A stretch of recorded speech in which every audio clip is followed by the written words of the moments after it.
Okay, so I'm gonna show you all how I make things like this, and this, and even this. It's called tapestry crochet, and to do it, you start with a thing called a graph. And basically a crochet graph is just a grid of different colors, and this shows you where to put the colors when you're crocheting. So basically everywhere that I see like teal on my graph, I would know that I need to put a teal stitch on the actual piece.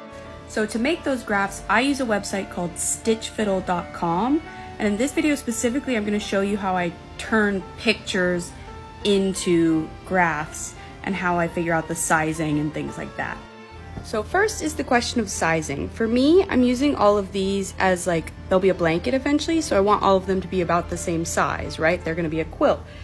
And currently, these are 32 stitches by 32 rows so that they turn out square. And I use a 4.5 millimeter hook. And this is gonna vary person to person, but for me, that ends up with about an 8" by 8" square. It's a little off, but that comes out to about 4 stitches per inch for me. But again, that'll vary per person. But whatever that math is, you can use that when you design things in the future, as long as you're using the same size yarn and the same size hook. Again, I use a 4.5 hook and weight 4 yarn for this kind of stuff. So next for me on the list of anime that I want to make a square for is Devilman Crybaby, and I'm deciding to try and do this picture of Akira. I don't know if it's going to work because it's really detailed, but this is the goal. So we'll start with this screenshot. So you would go into Stitch Fiddle and hit create new chart, and then crochet with colors, and I just do no preference on the yarn because I use scrap yarn, and then crochet from picture.